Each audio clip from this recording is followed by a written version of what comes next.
Hey y'all, thanks for tuning in. This is Rebellion, and today we're going to cover some basic techniques for synthesizing a glide uh, that covers the length of a particular interval. In terms of pitch, covers the entire scale. But while traditionally on a keyboard you have the possibility of shifting in pitch semitone at max.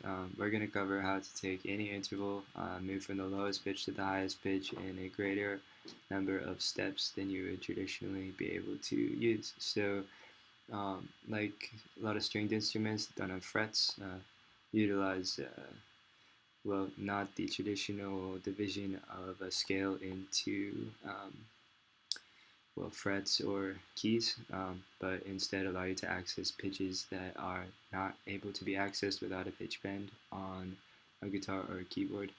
Um, so we're going to cover how to, first of all, um, choose an interval and then move from the lowest pitch to the highest pitch of that interval in a different number of steps than you would traditionally be able to, or the same number of steps. But we're just gonna play with the number of divisions of an interval. So to start off, open up a synthesizer. You can use really any synthesizer.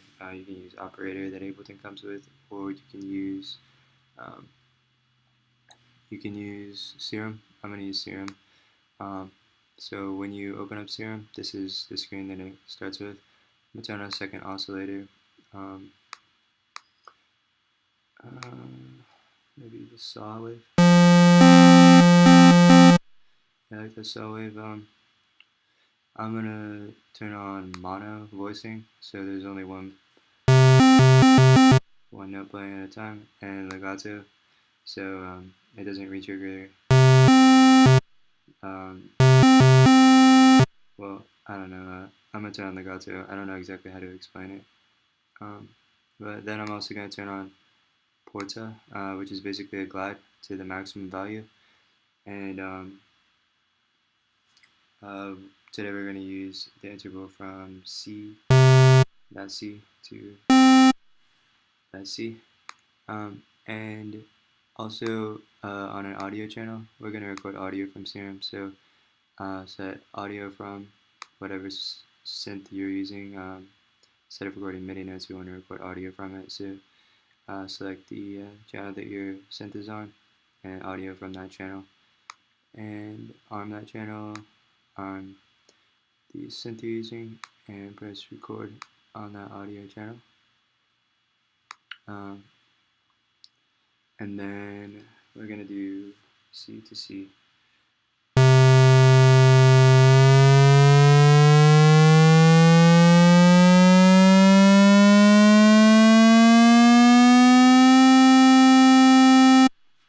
Alright, so that sample covers the entire interval, and it's in a glide form, so we can access all the pitches in between the lowest pitch and the highest pitch.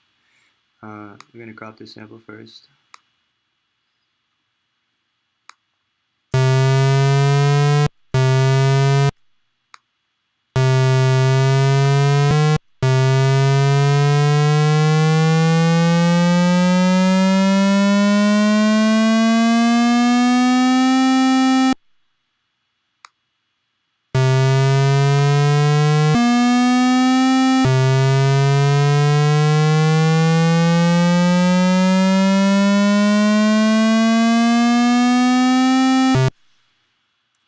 Sounds good. I'll rename it to Serum Glide C2C.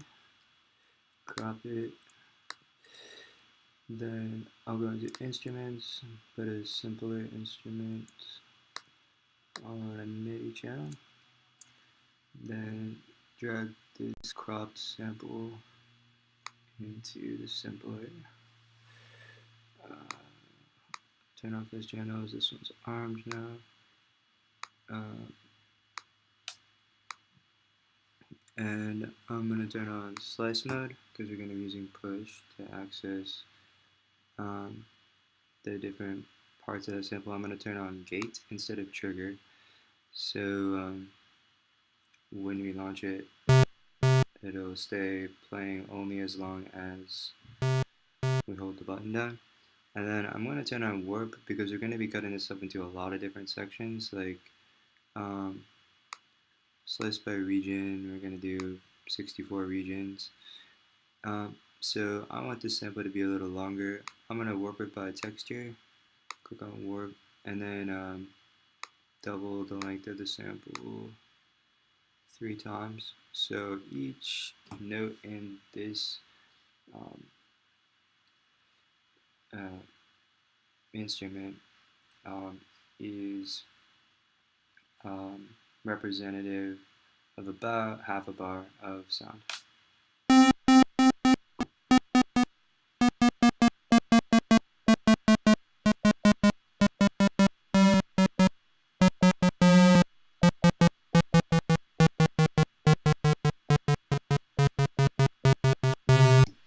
So that's C to C, and we have access to way more pitches than we would have access to on a keyboard without using pitch bend. If you want to do some chords, you can change the playback from mono to poly.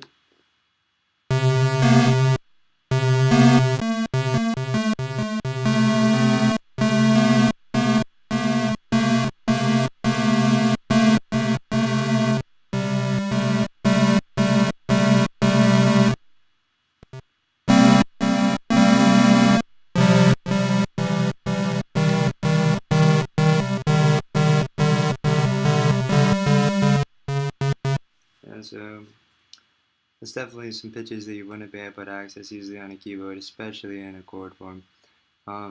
Anyway, there's a lot of different things you can do with this. If you turn down the number of regions to like 12, you can get the idea that since we're using an interval of an octave, C to C, there's 12 regions with half steps between each note. Actually, that's not really the way the keyboard is broken down, because there's no well, I don't really know if the distance between each key on keyboard is equal in pitch in terms of the ratio of the interval from key to key, but I'm gonna pull up another MIDI instrument.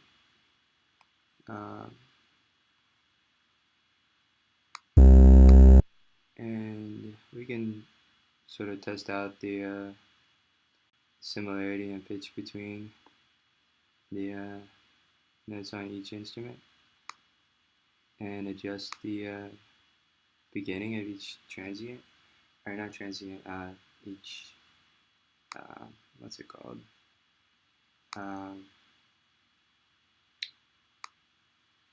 Region. We adjust the beginning of each region so it's at the part of the sample that is corresponding to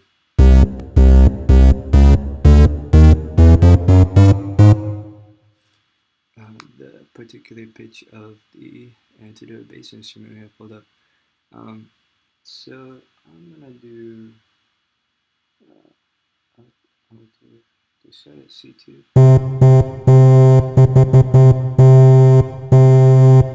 Those notes are definitely in harmony.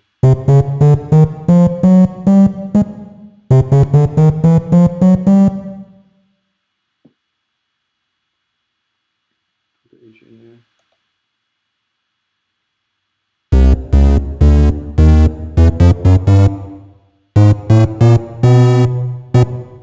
I'm actually just switch between the two instead of playing them both together.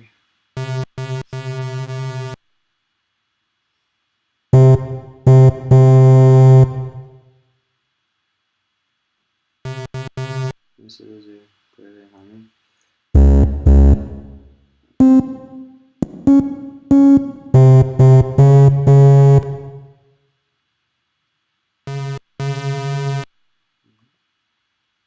So that'd be C to D. That's actually no, that'd be C to C sharp. So traditionally, it's considered to be a half step or a semitone. Then to D. That's a half step from C sharp, a full step from C. Let's see, kind of get the idea. This is with 12 regions instead of 64.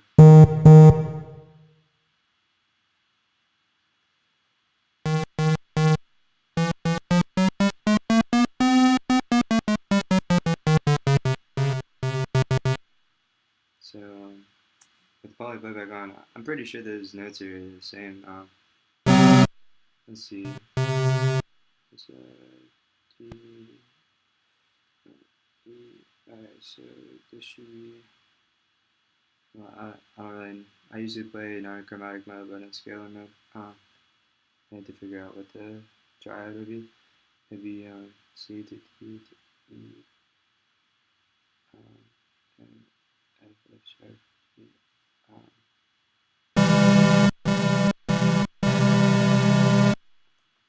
should be triad.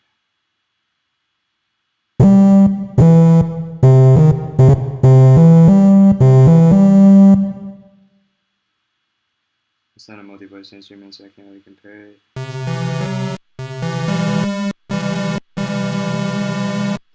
But anyway, you get the idea. If you break it into 12 regions, you have a traditional octave like you would have on a piano, but when you increase the number of regions, you really get access to a series of pitches that you wouldn't have access to in another way.